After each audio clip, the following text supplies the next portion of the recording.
ओंकार हूं। सृष्टि के आरंभ में सर्वथा एवं सर्वत्र शून्य था। उसी शून्य में से ज्योति बिंदु का रूप धारण कर शिव के अक्षर शरीर के प्रतीक से मेरे आकार का निर्माण हुआ, अर्थात मैं शिव का आदि आकार हूं। भूत, भविष्य और वर्तमान मुझ में समाये हुए हैं। जिस शून्य में से मेरी उत्पत्ति हुई, उसी शून्य से पंचमुखी और 10 भुजाधारी शिव निर्गुण रूप में प्रकट हुए। इसी पंचमुखी शिव स्वरूप में से अष्टभुजाधारी मां शक्ति भी प्रकट हुई। तदुपरांत दोनों की संवेद शक्ति ने आकाश, वायु, जल, अग्नि, पृथ्वी तथा ग्रह नक्षत्रों की रचना की। सृष्टि की रचना का यही क्रम उत्तरोत्तर आगे बढ़ता रहा। जल तत्व से क्षीर सागर प्रकट हुआ, जहां शेष शैया पर श्री हरि विष्णु की उत्पत्ति हुई और उनके नाभि कमल से उत्पन्न हुए सृजनहार ब्रह्मा जी। इन समस्त रचनाओं के मूल में शिव लीला ही कार्यरत थी, किंतु ब्रह्मा विष्णु शिव लीला से अनभिज्ञ आश्चर्यचकित थे। उनके समाधान के निमित्त सदा शिव का ज्योति स्तंभ प्रकट हुआ। सदाशिव के आदेश पर युगों तक ज्योति स्तंभ के आदि अंत का संधान कर असमर्थ हुए ब्रह्मा विष्णु को तप करने की आज्ञा हुई। तप की साधना पूर्ण होने पर अर्धनारीश्वर शिव शक्ति के समन्वित रूप में प्रकट हुए और उन्होंने ब्रह्मा को लौकिक सृष्टि की रचना का आदेश दिया। सृष्टि के पालन का दायित्व विष्णु को दिया गया। शिव शक्ति ने स्वयं अवतार ग्रहण करने का मंतव्य भी प्रकट किया। ब्रह्मा के द्वारा विभिन्न रूपों में सत, रज एवं तम त्रिगुणात्मक सृष्टि की लौकिक रचना हुई। उन्होंने स्वर्ग, पृथ्वी और पाताल लोक की रचना के साथ साथ देव, दानव और मानव का भी निर्माण किया। रचना के इस क्रम में ब्रह्मा जी ने अपने मानस पुत्रों को भी उत्पन्न किया। सप्तर्षि मनु, शतरूपा, कामदेव, नारद, संध्या और दक्ष। दक्ष की अहंकार पूर्ण मुद्रा ने ब्रह्मा को भी विचलित कर दिया। सृष्टि की रचना करते समय ब्रह्मदेव अपने मूल रूप में ही रहे, किंतु भगवान शिव के वरदान स्वरूप रचना क्रम को संतुलित रखने के लिए उन्हें सामान्य रूप धारण करने की सुविधा भी प्राप्त थी। तत्पश्चात ब्रह्मा जी के आदेशानुसार मनु और शतरूपा का विवाह निश्चित हुआ। कर चरण कृतं वा कायजं कर्मजं वा श्रवणनयनजं वा मानसं वा पराधं विहितं अविहितं वा। हे मनु, हे शत्रुपा, सृष्टि के प्रथम वैवाहिक नर नारी के रूप में आप दोनों का स्वागत है। हे परमपिता ब्रह्मदेव, हमारा दाम्पत्य जीवन में प्रवेश तो हो चुका है, अब हमारे लिए क्या आज्ञा है? विधि के विधान के अनुसार अब आप दोनों को मैथुनी सृष्टि की रचना करनी होगी। हे परमपिता, विधि के विधान को हम आपके आशीर्वाद से सफल कर सकेंगे, इसका हमें पूर्ण विश्वास है।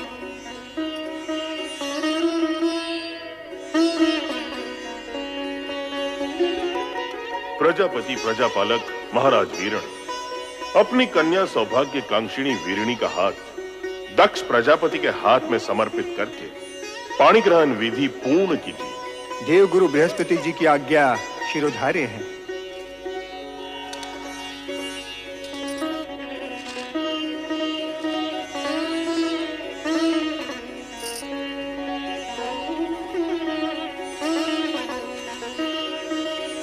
मैं प्रजापति वीरण अपनी कन्या वीरिणी महाराजा दक्ष को समर्पित करता हूँ।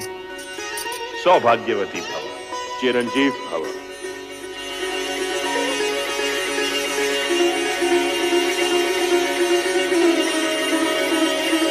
पुत्र दक्ष और पुत्र वधु वीणी, अब धर्मानुसार आप दोनों पति पत्नी हो गए हैं। मेरी इच्छा है कि मन, वचन और कर्म से प्रजा कल्याण हेतु आप अपना जीवन प्रारंभ करें। परमपिता की इच्छा पूर्ति के लिए मैं दक्ष प्रजापति ये वचन देता हूं कि हम दोनों प्रजा कल्याण हेतु मन, वचन, कर्म से अपना समस्त जीवन अर्पित कर देंगे। दक्ष द्वारा प्रजा के कल्याण हेतु समस्त जीवन अर्पित कर देने के आश्वासन से ब्रह्मांड के पंच तत्वों में स्पंदन हुआ। प्राणी मात्र के कल्याण का आयोजन समूचे वातावरण को तरंगित कर दिया और तब प्रकट हुए कल्याण के सगुण साकार स्वरूप शिव।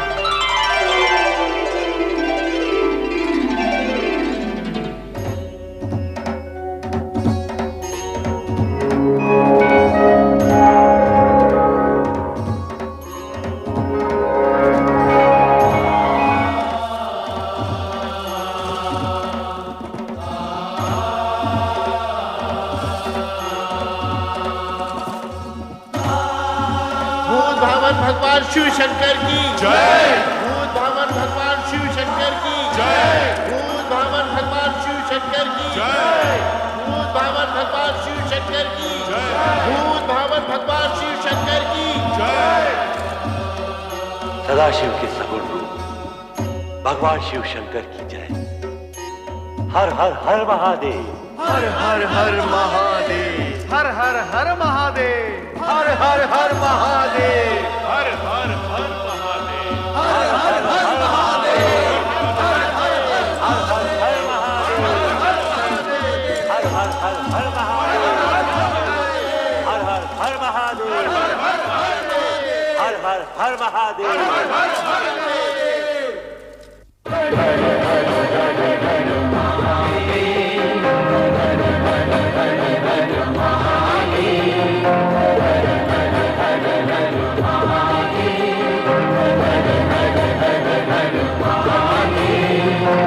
सब देवों के देव तुम्ही हो। सब देवों के देव तुम्ही हो। हर हर हर हर महादेव। हर हर हर हर महादेव। हर हर हर हर महादेव। हर हर हर हर महादेव। हर हर हर हर महादेव।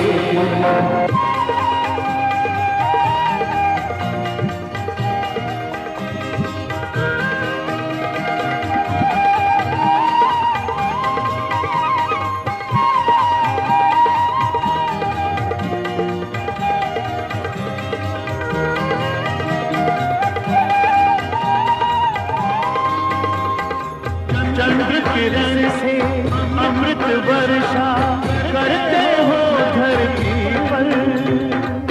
अपने रूप से करते देवा तीनों लोग उजागर।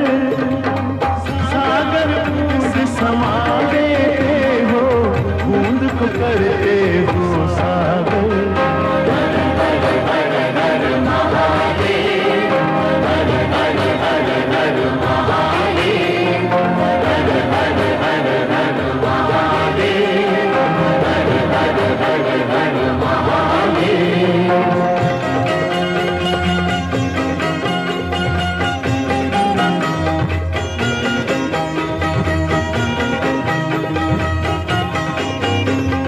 जय जय हर हर महादेव का हर एक पल जो जाप करे। जाप तुम्हारा हे शिव शंकर, उसका हर संताप हरे। शिवमय हो जाए आत्मा उसकी, वो न कोई फिर पाप करे। हर हर हर हर महादेव।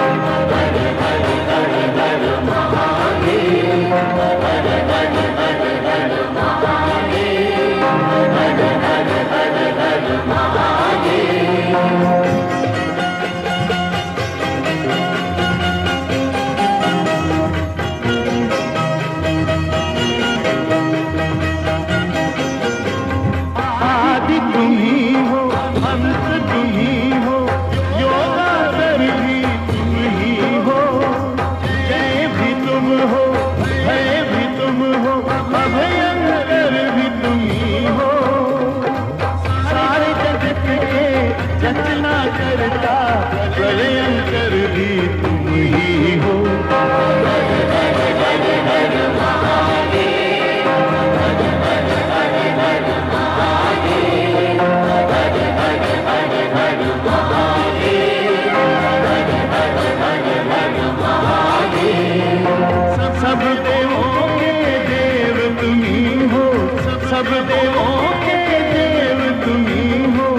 नमः शिवाय। ओम नमः शिवाय।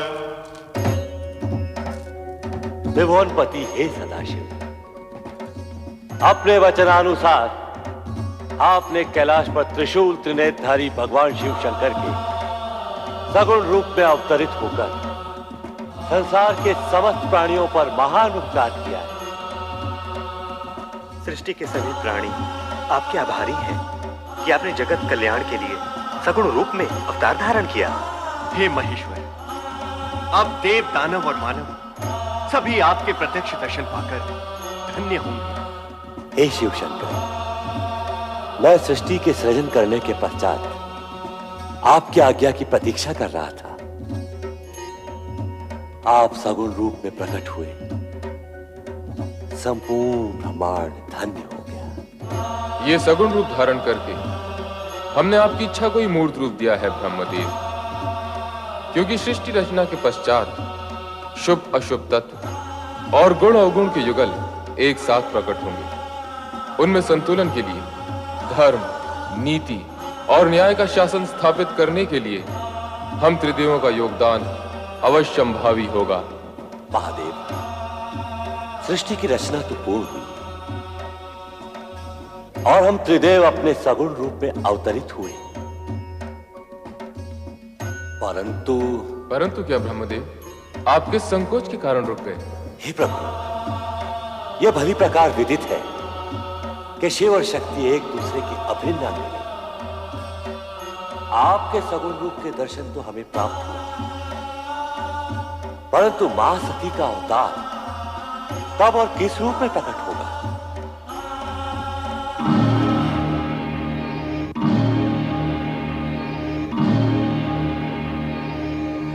हमारी उत्सुकता शांत कीजिए विश्वेश्वर। नारायण नारायण, शिवशंकर के इस मौन में कोई रहस्य छुपा है प्रभु। रहस्य यही कि आपको इसके लिए प्रतीक्षा करनी होगी। प्रतीक्षा?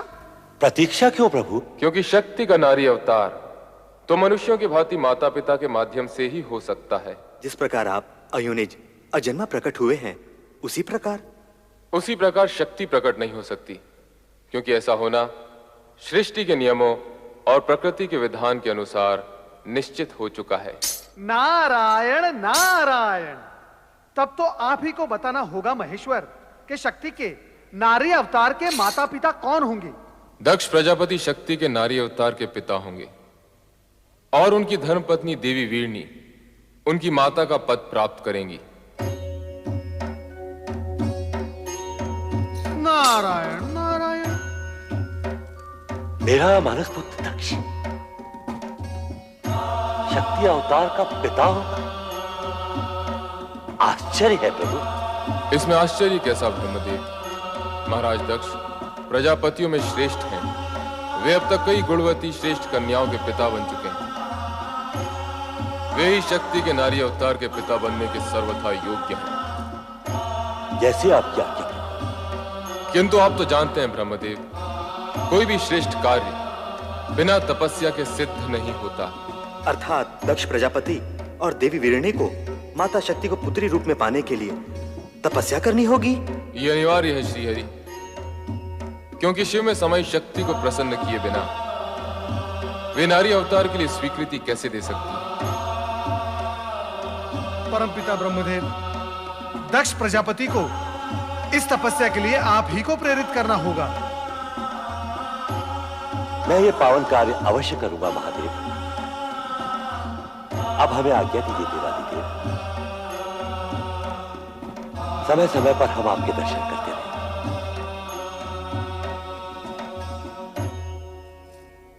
हर हर महादेव, हर हर महादेव, हर हर महादेव, हर हर महादेव, हर हर महादेव, हर हर महादेव, हर हर महादेव, हर हर महादेव, हर हर महादेव, हर हर महादेव।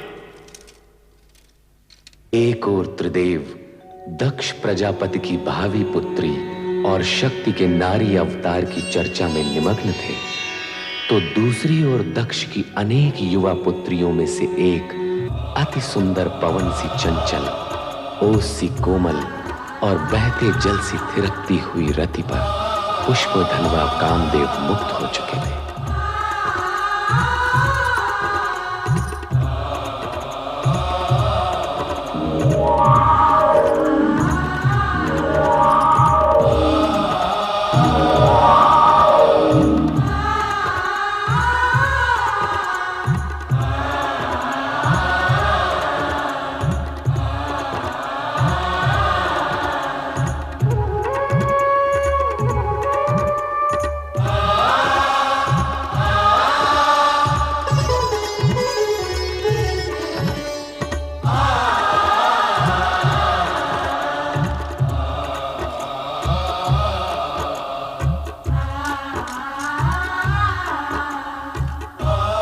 देवी रति, मुझे देखकर आंखें क्यों झुका ली?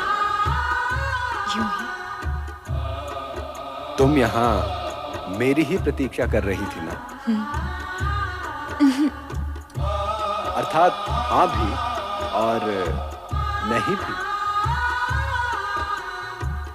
नहीं। तुम हाँ कहो या ना, तुम्हारे मन की बात तो तुम्हारी आंखों ने बता ही दी। रति, अब हम कब तक ये वियोग सहते रहेंगे? मैं क्या जानूं? जानता तो मैं भी नहीं, परंतु इस बात का विश्वास है कि अब तुम अधिक देर मुझसे दूर नहीं रह सकती। रति और कामदेव का मिलन अब अनिवार्य है।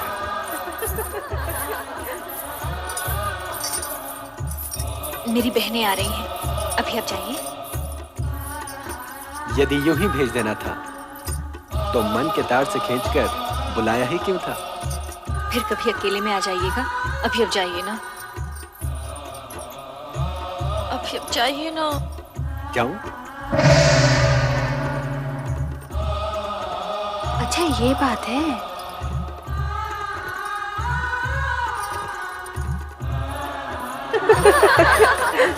किससे बातें कर रही थी रति? किसी से भी नहीं। यहाँ कोई आया ही नहीं था। ये अपने आप से ही बातें कर रही थी।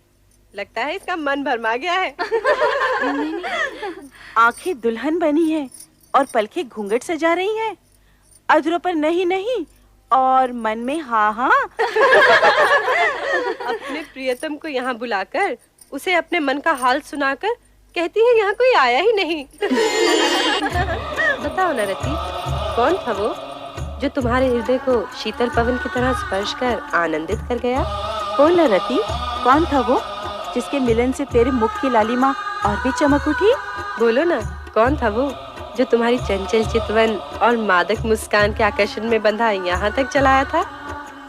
वो कौन था, कहाँ से आया था, मैं कुछ भी नहीं जानती। ओहो, परंतु उसके आगमन से जो मुझे आनंद की अनुभूति हुई है वो मैं नहीं बताने वाली। अच्छा, तो फिर हमें ही पता लगाना होगा कि वो था कौन।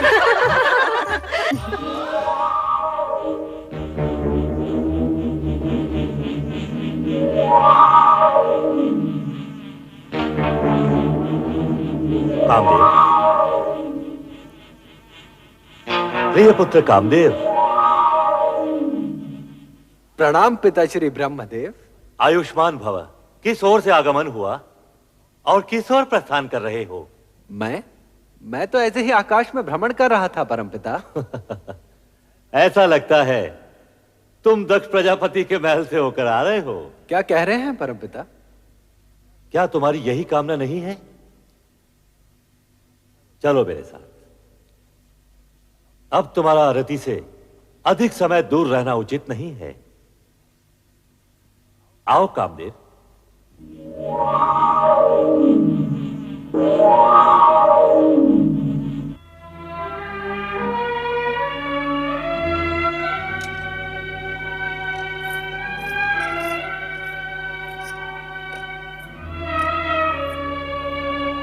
क्या बात है महाराज?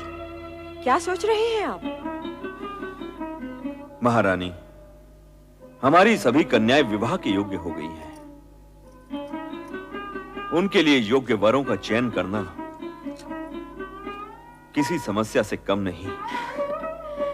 विधाता हर कन्या का भाग पहले से ही निश्चित कर देता है, और जिन कन्याओं ने दक्ष प्रजापति की पुत्रियों के रूप में जन्म लिया है, वे साधारण नहीं हो सकती। आप उनकी चिंता छोड़िए। पुत्र दक्ष। पिताश्री।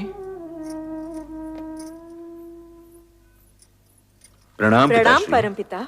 आयुष्मान भव। इन्हें पहचाना? ये पुष्पधनवा कामदेव हैं। इन्हें भला कौन नहीं जानता।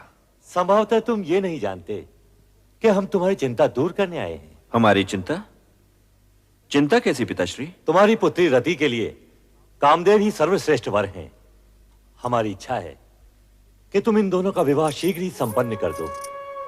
रति और कामदेव पति पत्नी के रूप में एक दूसरे के पूरक बनेंगे। अब सोचने का समय नहीं है दक्ष।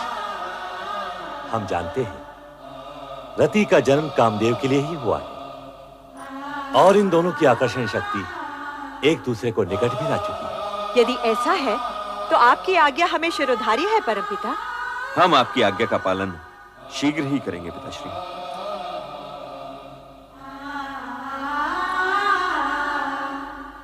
तो फिर मुझे आज्ञा दें परमपिता। अवश्य कामदेव, तुम्हारे शुभ विवाह का मुहूर्त शीघ्र ही निश्चित होगा।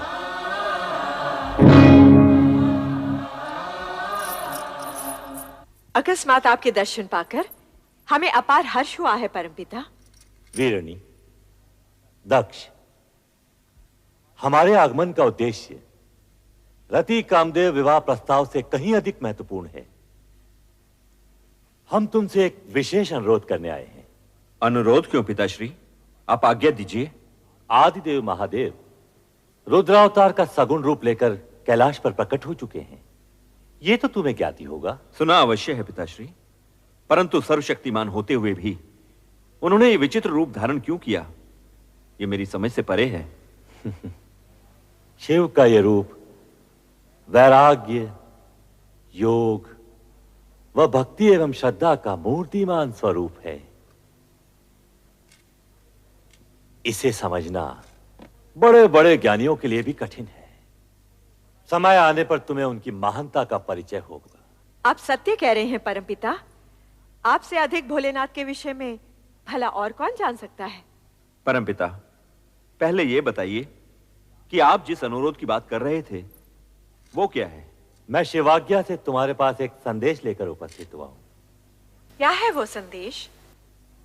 तुम दोनों को आद्य शक्ति मां जगदम्बे को पुत्री रूप में पाने के लिए तपस्या करनी होगी। तपस्या? तपस्या क्यों पिताश्री? यदि शक्ति माता को हमारे यहां पुत्री रूप में जन्म लेने की इच्छा है तो वे उसी रूप में प्रकट होंगी। उसके लिए तपस्या की क्या आवश्यकता है? मैं भी यही सोच रही हूं। हमारी इतनी कन्याओं की तरह वो भी जन्म ले लेंगी। वे अन्य कन्याओं की तरह सामान्य कन्या नहीं होंगी। तपस्या करके उन्हें प्रसन्न किए बिना उनकी प्राप्ति असंभव है। यह न भूलो कि शक्ति के सगुण अवतार के माता पिता बनने का श्रेय और गौरव तुम दोनों को ही प्राप्त होगा, यह निश्चित है। इसलिए इस शिवाज्ञा को शीघ्र स्वीकार करके शक्ति आराधना प्रारंभ करो। जैसी आपकी आज्ञा। रति कामदेव के विवाह के पश्चात सर्वप्रथम हम आप ही की आज्ञा का पालन करेंगे पिताश्री। तुम्हारा कल्याण हो वत्स दक्ष और वधु वीरनी। महारानी, पिताश्री की इच्छा अनुसार हमें शीघ्र ही रति कामदेव का विवाह संपन्न कर देना चाहिए। करचरण कृतं वा कायजं कर्मजं वा श्रवणनयनजं वा मानसं वा पराधं विहितम्